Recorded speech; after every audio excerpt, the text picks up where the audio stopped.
una adivinanza, un enigma, ¿no? Así se le llama lo que es un acertijo. Bueno, le puede suceder a cualquiera. Afecta a todos por igual. Puede ser creyentes y hasta no creyentes también. Muy bien. Quita las energías. Afloja el... ¿Vieron esa falta de fuerzas? Consume las fuerzas. Empezamos de nuevo. Bueno, el enigma, a ver, del tema. Puede sucederle a cualquiera. No tiene tampoco edad. Le puede ocurrir a cualquiera. A creyentes y a no creyentes también. Quita las fuerzas. Quita el ánimo. No da ganas de hacer las cosas. Hasta hay personas que se pueden llegar a enfermar por esta situación. O sea, causa trastornos físicos. ¿Qué puede ser? Muy bien, el desánimo. Hoy en día también se llega a lo que es la depresión. El desánimo como si fuera el paso anterior, pero si se llega a producir por mucho tiempo, llega a producir depresión.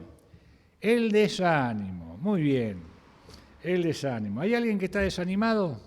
Bueno, vamos a escuchar la palabra de Dios. ¿Qué mejor que la palabra de Dios para alentarnos? Ustedes saben que vamos a leer en el libro de Números. Yo había pedido a algunos hermanos que nos van a leer, porque vieron que a veces me cuesta y me trabo la letrita. Entonces las hermanas allí ya están preparadas para leer, algunas jóvenes. Ustedes saben que la Iglesia, el cuerpo de Cristo, tiene una meta, tiene un propósito. ¿Cuál es la meta de la Iglesia? Predicar el Evangelio. Predicar el Evangelio. Pero la meta final, ¿cuál es el propósito final de la Iglesia? Ver a Cristo, llegar a Cristo. Mientras tanto, el propósito del Señor para nosotros, mientras esperamos el momento para llegar a la presencia del Señor Jesucristo y estar en la presencia de Él, en el lugar celestial donde Él está, nosotros tenemos que predicar a Cristo. La Iglesia es un paralelismo con el pueblo de Israel en su salida de Egipto a la tierra de Canaán. ¿Cuál era el propósito de Israel cuando salió de Egipto? Canaán.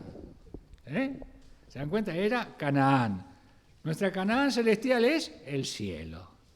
¿Quién está en el cielo? El Señor Jesucristo. Entonces, hay un paralelismo en la historia del pueblo de Israel, las experiencias que tuvo desde su momento que estuvo en Egipto con las plagas, cruzó el Mar Rojo, transitó por el desierto, hasta llegar a Canaán. Es un paralelismo con la Iglesia. Vamos a leer, por favor, prestemos atención, Números, capítulo 32, y voy a pedirle a la hermana Camila, por favor, que lea los 8 primeros versículos. Los hijos de Rubén y los hijos de Gad tenían una muy inmensa muchedumbre de ganado, y vieron la tierra de Jazer y de Galaad, y les pareció el país lugar de ganado. Vinieron pues los hijos de Gad y los hijos de Rubén, y hablaron a Moisés, y al sacerdote Eleazar, y a los príncipes de la congregación, diciendo: Atarot, Dibón, Jazer, Nimra, Esbón, Eleale, Sebam, Nebo y Beón, la tierra que Jehová hirió delante de la congregación de Israel, es tierra de ganado, y tus siervos tienen ganado. Por tanto, dijeron: si hallamos gracia en tus ojos, des esta tierra a tus siervos en heredad, y no nos hagas pasar el Jordán. Y respondió Moisés a los hijos de Gad y a los hijos de Rubén: ¿irán vuestros hermanos a la guerra, y vosotros os quedaréis aquí? ¿Y por qué desanimáis a los hijos de Israel para que no pasen a la tierra que les ha dado Jehová? Así hicieron vuestros padres cuando los envié desde Cades Barnea para que viniesen a la tierra.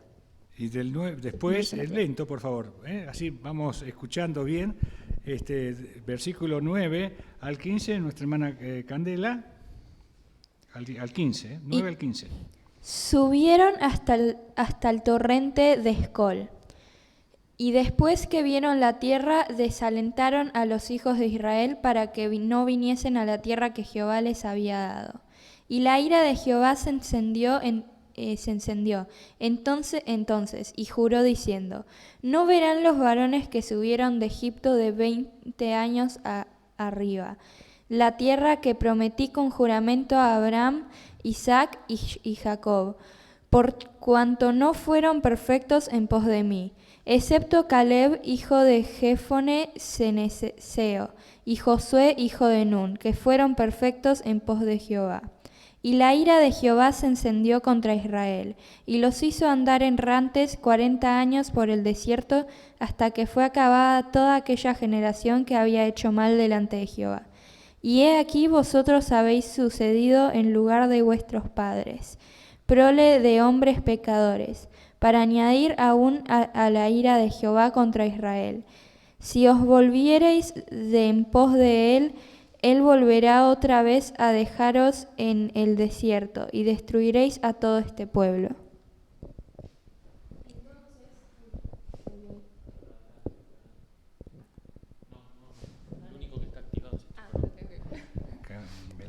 Entonces ellos vinieron a Moisés y dijeron: edificaremos aquí majadas para nuestro ganado y ciudades para nuestros niños.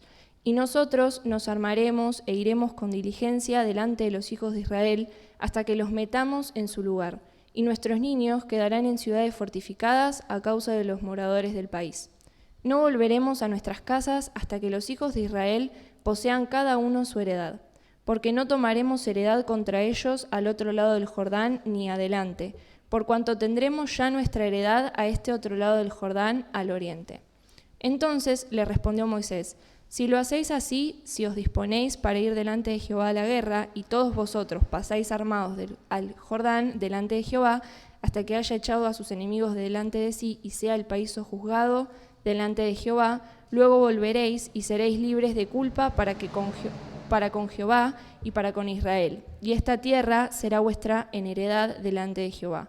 Mas si así no lo hacéis, he aquí habréis pecado ante Jehová, y sabed que vuestro pecado os alcanzará. Ajá. Bueno, muchas gracias. Bueno, a ver, ¿entendieron lo que hemos leído?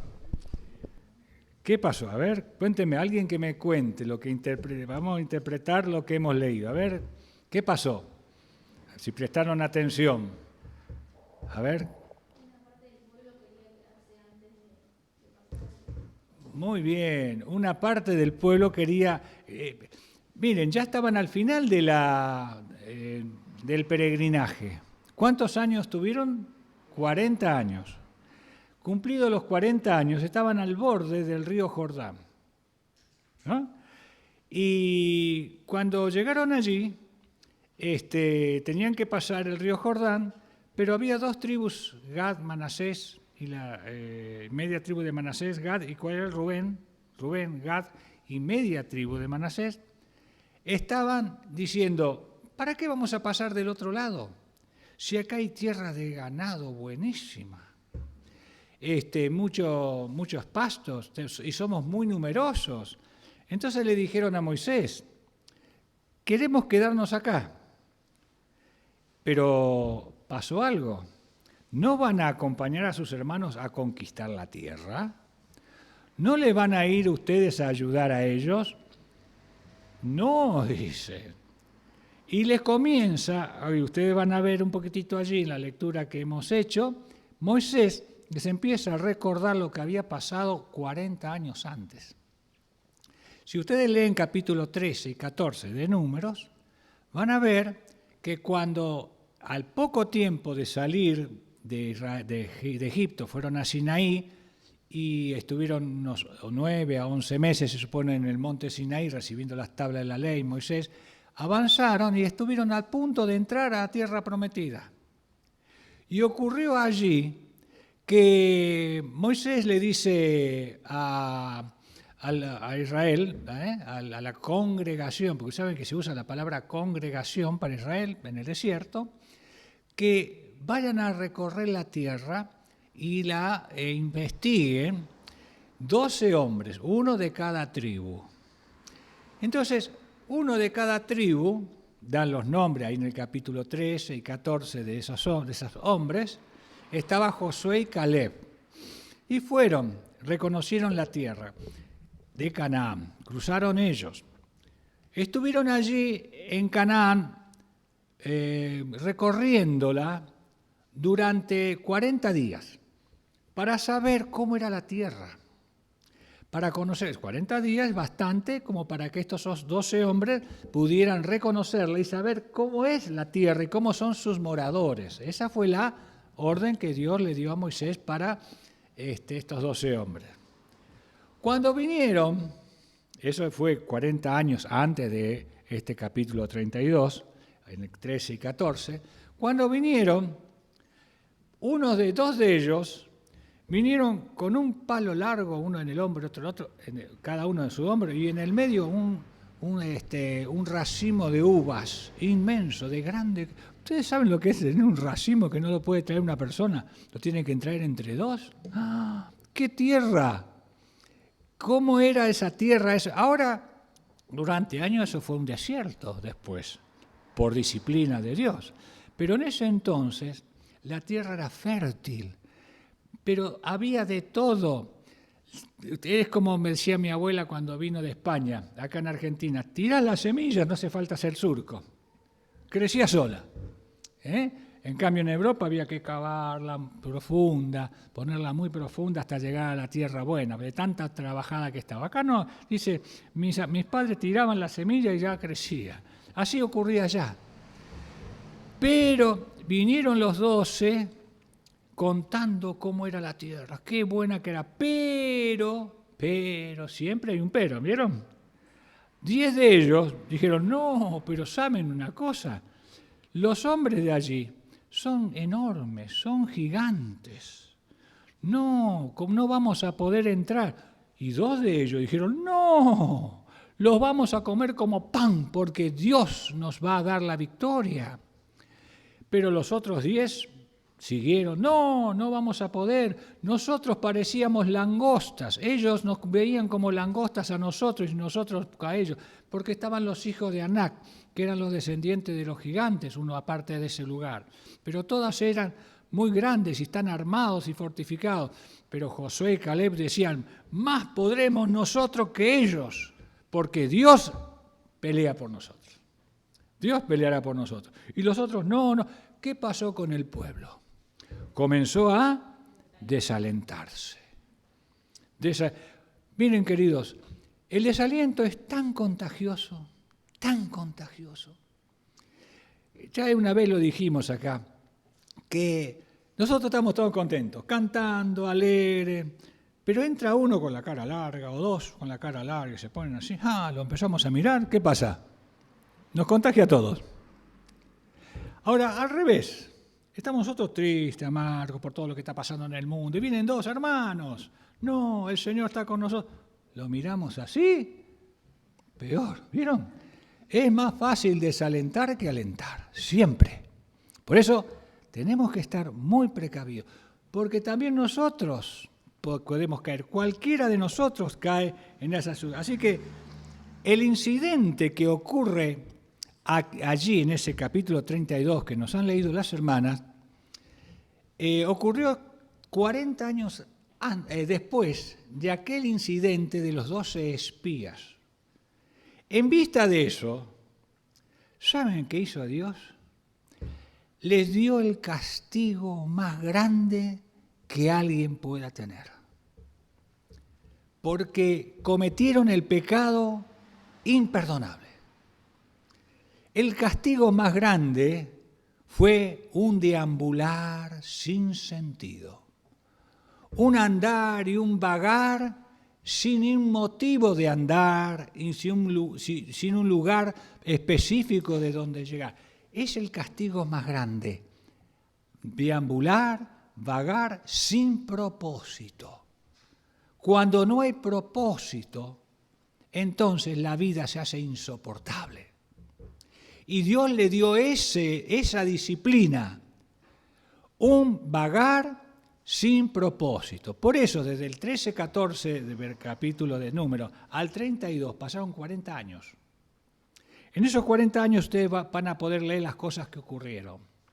Lo primero que ocurrió fue que esos 10 espías que Moisés mandó para reconocer la tierra, uno de cada tribu, los 10, al poco tiempo murieron de una plaga. ¿Qué les parece? ¿Por qué? Porque ellos influenciaron al pueblo de Dios a no pasar.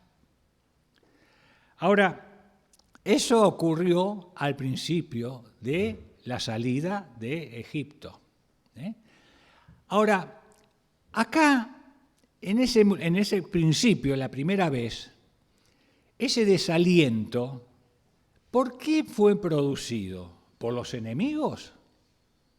¿Quiénes hicieron? ¿Vinieron de afuera y vieron todo que le iban a atacar? No, se produjo de adentro de la congregación.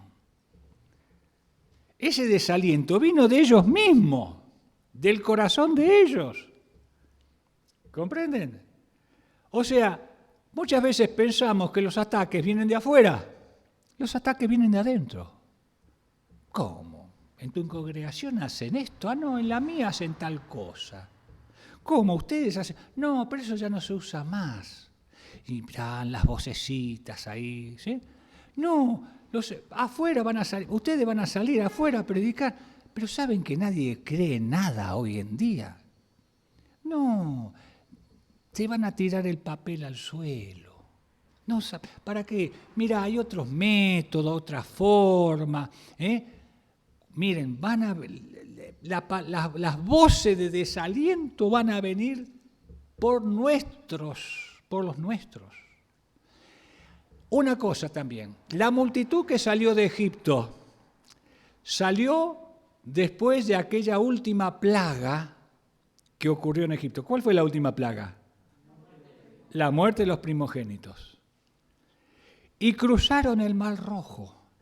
O sea, ellos estaban redimidos, eran personas que habían creído en el Señor, que habían aceptado. Entre esas personas estaba el pueblo judío, todo, pero también estaban mezclados los que no eran del pueblo judío. Estaban mezclados los extranjeros.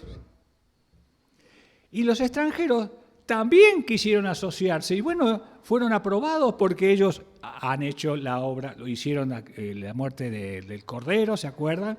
Que tenían que la sangre ponerla en el dintel y en los postes, seguir a Moisés hasta el Mar Rojo, cruzar el Mar Rojo en seco. Ellos compartieron toda esa bendición. Cuando llegaron al otro lado, ahí se empieza a ver la historia. ¿Y quién es quién? Cuando comienzan las pruebas. Porque también las pruebas de esta vida producen a lo mejor una actitud de desaliento. Traen desánimo. Y las pruebas, la falta de trabajo, la salud, los enemigos. La primera prueba que tuvo Israel cuando pasó el Mar Rojo fueron los amalecitas. Los amalecitas vinieron y atacaron a la columna de la congregación de Israel. ¿Saben? Adelante iban los hombres, los valientes, para abrir camino, por si hay algún peligro. ¿Y dónde vino la amalecita? Vino por atrás. Atacó a los niños y a las mujeres. A las familias. Así hace el enemigo, siempre ataca a lo más débil. Por eso es importante que nosotros estemos fortificados, porque también nosotros, aunque tengamos muchos años de creyentes, hemos escuchado mucho la palabra de Dios, pero puede ser que nos debilitemos y estemos en la última parte de la fila donde viene el enemigo y puede desalentarnos atacándonos. Y ustedes saben que nosotros tenemos un enemigo invisible. Ahora, ¿dónde está ese enemigo invisible? Acá. ¿Saben que está en una columna escuchando? El enemigo es Satanás. Aparte que nosotros nos debilitamos y nuestra carne también es un enemigo, nuestra naturaleza caída. Es otro enemigo. Fíjense si tenemos que luchar. Muchos dicen, no, Satanás no puede estar en la iglesia. No, estuvo en el huerto del Edén. ¿O no? Estuvo susurrándole a la mujer. Buscó a la mujer porque sabía que la mujer era más propensa para ser engañada. ¿Por qué? Porque era el medio, digamos, el anzuelo para llegar al hombre. Claro, el hombre va a decir, ¿cómo? Que la mujer cuando le ofreció el fruto a Adán, Eva, Adán había dicho, pero ¿cómo me va a engañar Eva? No, Eva es lo más hermoso que Dios me ha dado, es lo mejor que hay, ella no me va a engañar a mí, ¿no es cierto? Bueno, la autoconfianza también ocurrió que él cayó. Pero o sea que Satanás, el enemigo, está donde vayamos, va atrás nuestro, seguramente buscando el momento de hacernos caer. Por eso, Pablo dice en Efesios, no deis lugar al diablo. Fortaleceos en el Señor. Armaos con toda la armadura de Dios. Y allí en Efesios vemos la armadura, es una figura del casco, el yelmo, todo. Pero la armadura de Dios, ¿saben quién es? Jesucristo. Es Jesucristo. Así que los espías en aquel entonces desalentaron al pueblo. Murieron como murieron. Después ustedes pueden leer desde el capítulo 13-14 todo lo que ocurrió hasta el capítulo 32. 40 años. Hay cosas que deben haber ocurrido muchas que no se han relatado. Están relatadas las cosas que ocurrieron allí. Pero el otro relato, la otra parte que no se relata, porque en 40 años se debe haber pasado, dijimos nosotros, un montón de cosas. No, ¿saben qué estuvieron haciendo? Dando vuelta, vuelta, vuelta. ¡Qué aburrido esto! ¡Qué aburrido! ¿Hasta cuándo? Hasta que se cumplan los 40 años, le dijo el Señor.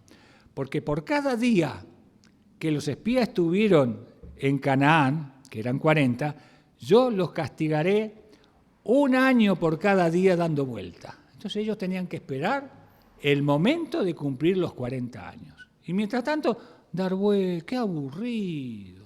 Siempre lo mismo, dar vuelta, vuelta. ¿Cuál fue la razón de ese deambular? ¿Qué pecado terrible cometieron ellos? ¿Cuál fue el pecado terrible? No creerle a Dios. No creer. Miren que en el Sinaí, cuando Moisés estuvo en el monte, tuvo 40 días hablando con Moisés, con Dios, entregándole las tablas de la ley, mientras Josué estaba en la base del monte lejos, esperando a Moisés que llegara. El pueblo se desenfrenó, cayó en la fornicación, en el adulterio, se hicieron un Dios, aparte un becerro de oro, porque dice, no, este Moisés ya no viene más, ya 30 días, 20, 30 días, no viene más, no, este se murió allá. Entonces hagamos unos dioses para que nos guíen, y hagamos así un becerro, y hagamos Entonces Aarón, influenciado por el pueblo, dominado por el pueblo, sin ese cara, no tenía la presencia de Moisés, hizo un becerro de oro. Tomó las alhajas de todos los israelitas que habían sacado de Egipto, lo fundió e hizo un becerro de oro. Muy bien. Cuando Moisés baja del monte, con Josué se encuentran y van cerca de ahí donde estaba congregado Israel. Y ambos escuchan, Josué dice, ¡grito de guerra! Moisés dice, no, Josué, grito de fiesta. Qué diferencia, ¿no? Pero Moisés ya tenía más experiencia de andar tanto, por algo ya tenía más de 80 años en ese momento. No, hay fiesta. El pueblo, cuando vio al pueblo desenfrenado, con el becerro adorándolo, bueno, sabemos lo que pasó. Moisés vino con las tablas, las rompió de la ira, del enojo que tenía, y hizo fundir el becerro de oro y lo metió en el agua y se le hizo tomar a todos. Lo que debe haber sido eso. Miren ustedes que ese pecado, en cierta medida, fueron resarcidos porque se arrepintieron. Pero cuando fueron a entrar a la tierra prometida, y ellos se negaron, muchas gracias, se negaron a entrar, Eso fue terrible. Y fue el motivo por el cual el Señor lo puso 40 años deambulando. Ahora se encuentran después de 40 años frente al río Jordán otra vez. Pasa algo parecido, no es igual, pero algo parecido. No es de la misma manera. De otra forma, ¿qué pasó? Cuando fueron a entrar la tribu de Rubén, la de Gad y la media tribu de Manasés, dijeron, somos muy numerosos. Y además, miran qué buena tierra. Vamos a hacernos apriscos, o sea, corrales para nuestros animales, ganado, y nos quedamos acá. Y se lo dijeron a Moisés. Y Moisés dijo, se rascó la cabeza. Les hizo recordar todo lo que había pasado 40 años antes. Pero no, dice, entonces les hizo juramentar. ¿Ustedes se quieren quedar acá? Bien. ¿No van a ir a la lucha con sus hermanos? ¿No se van a tener contacto con ellos para ayudar a conquistar a los enemigos que hay allí? No, dice, nos quedamos acá. Cuando ellos estén luchando, nosotros, los varones, vamos a cruzar y los vamos a ayudar. Sí, se les hizo firmar un contrato. Delante de Dios les hizo jurar que esa palabra que ellos tenían la iban a cumplir. No vaya a ser que pase lo que pasó antes. No, vamos a ir. Ahora, hermano, fíjense en ustedes, aunque la manera es distinta de la que ocurrió en el capítulo 3 y 14, 40 años antes, pero hay connotaciones similares. ¿Qué hizo Rubén, Gad y la media tribu de Manasés? ¿Cuál fue su error, su pecado? Primero, no participar con sus hermanos en la conquista. No participar. Cuando nos avisen, vamos. Cuando les veamos, vamos a ir. No es lo mismo que estar con ellos, ¿no es cierto? O sea, no hicieron nada. El otro error, pecado que hicieron es no hacer nada. No solamente no lo ayudaron, no lo participaron, sino que se quedaron tranquilos en su lugar ahí. Entonces, acá estamos bien. Ya está la tierra. Ustedes saben que eso fue una situación de tropiezo para el avance de la conquista de la tierra prometida. Costó más a consecuencia de esas 2 tribus y media que eran muy numerosas para conquistar la tierra. Costó más. Hubiera sido mucho más fácil tener más compañía, para poder abarcar y poder ser así, sustentar y alentar a los otros. Pero eso llevó desaliento. La no participación o el no hacer nada. Eso trajo... Ustedes saben que esto es un tropiezo para los creyentes. Yo le voy a pedir a querido Joaquín que nos lea lo que dijo el Señor Jesús en Mateo 18, verso 6 a 9, con respecto a los que hacen tropezar. Muy bien, leemos. 18, 6 a 9 de Mateo. Perfecto.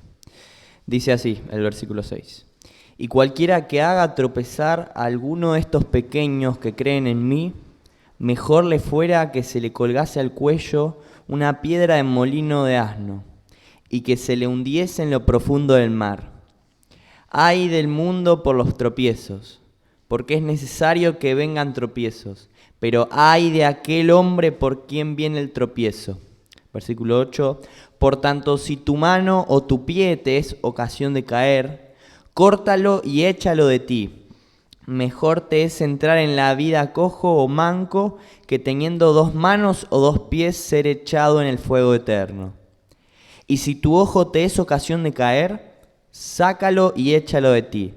Mejor te es entrar con un solo ojo en la vida que teniendo 2 ojos ser echado en el infierno de fuego. Bueno, gracias. ¿Se dan cuenta ustedes lo serio, lo grave que es hacer tropezar quizás con una actitud? A veces lo hacemos inconscientemente, pero a veces lo hacemos conscientemente. Desalentamos conscientemente, porque como nosotros estamos mal, una vez mi abuela me decía algo que era mi mamá, me decía, el que está en el barro quiere que otros estén en el barro. Y si tú estás desalentando, es porque te están desalentando. Y si estás desalentado, porque te están desalentando, ahuyenta ese pensamiento. Ahuyéntalo, ya mismo. Porque estás inconscientemente haciendo tropiezo a la obra de Dios. Miren, la incredulidad y la desobediencia es el pecado que no tiene perdón. Por eso los no creyentes van al infierno, porque Dios no puede perdonar la desobediencia, no puede perdonar la incredulidad. El que no acepte a Cristo como su Salvador va a la condenación, por más amor que el Señor tenga por ellos, porque Dios ama al pecador. Pero si el pecador no acepta la palabra y la voz de Dios, de su pecado y la necesidad de ser salvo, Dios no lo puede salvar, porque sería un Dios injusto. Acá pasó lo mismo. Así que todos, de alguna manera, quizás tenemos esa influencia, como dijimos, a veces consciente, a veces inconscientemente. Así que,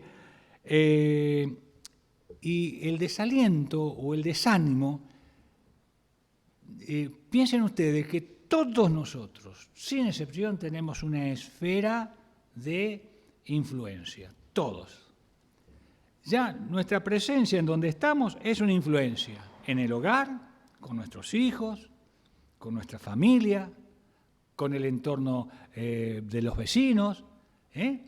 O sea, la influencia que tenemos nosotros nos damos cuenta sobre como hijos de Dios más que nada. Pensemos nosotros que el Señor Jesucristo dijo que nosotros somos luz y sal. Fíjense la influencia de un creyente. Un creyente que desanima, un creyente que se desanima, un creyente que habla así, que habla allá para desalentar, no solamente se está perjudicando, sino que está influenciando también a los que están alrededor de los demás. Y eso produce la obra de Satanás. Satanás, el arma más letal que él tiene es el desaliento. Por eso es que hizo lo que hizo con el pueblo de Israel.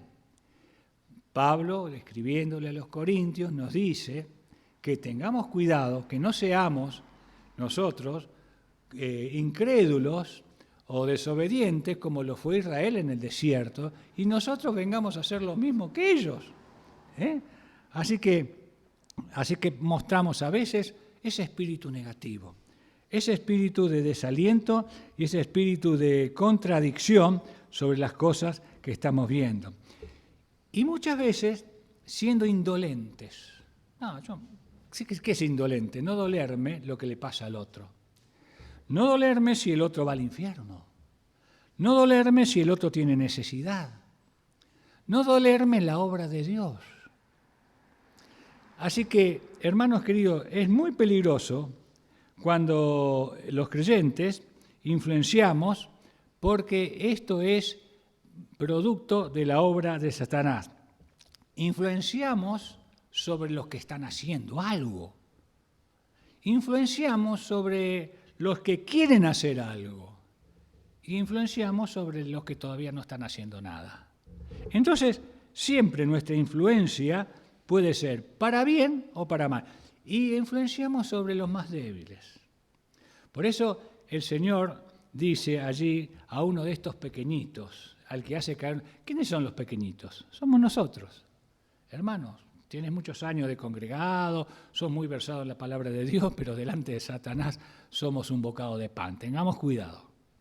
Si no tenemos al Señor al lado, somos un bocado de pan para Él. Podemos debilitarnos. Así que, y la influencia sobre los más nuevos, los creyentes más nuevos, puede ser peligroso.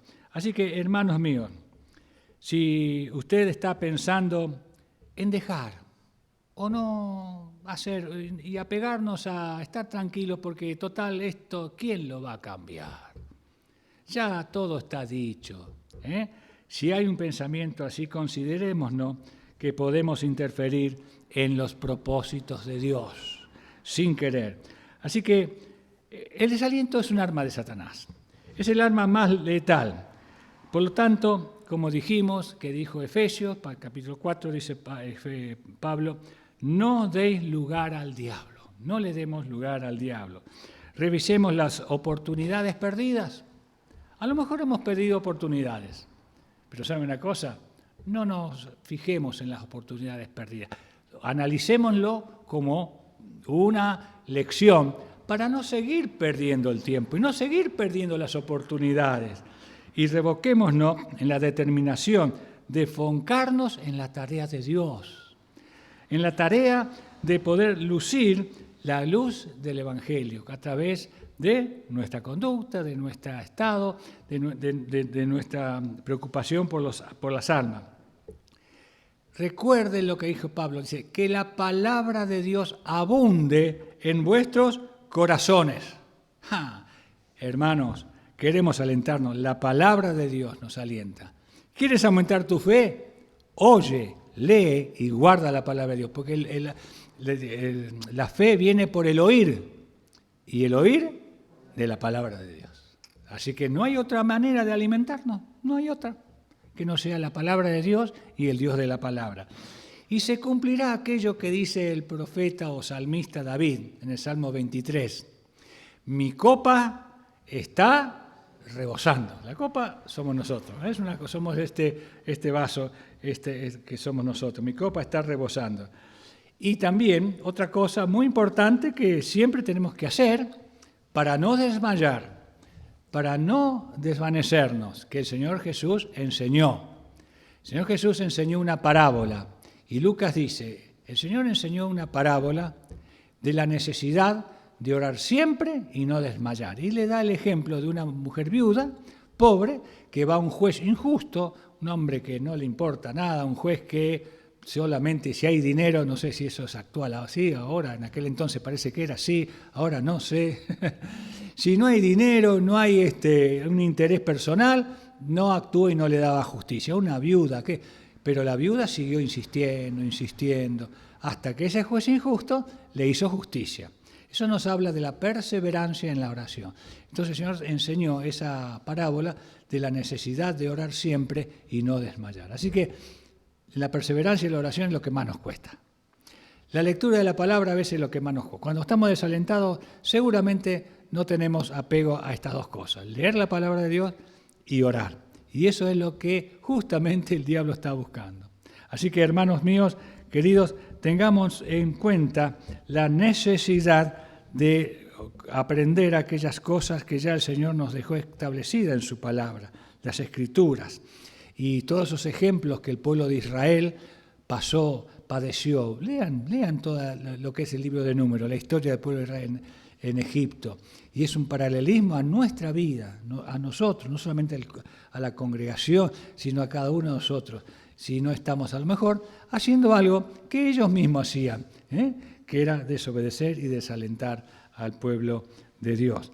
Que el Señor nos ayude a que cada uno de nosotros tengamos la postura de ser conforme a la persona del Señor Jesucristo. No que lo haya alcanzado. Pablo decía, procuro la meta, pero no que lo haya alcanzado. ¿Saben cuándo vamos a alcanzar la meta? ¿Cuándo vamos a alcanzar ser como Cristo? Cuando estemos en el cielo. Pero mientras tanto, yo sé que en esta tierra es imposible ser como el Señor decía, pero mientras tanto procuro hacerlo, hasta que llegue aquel día. Que el Señor nos bendiga.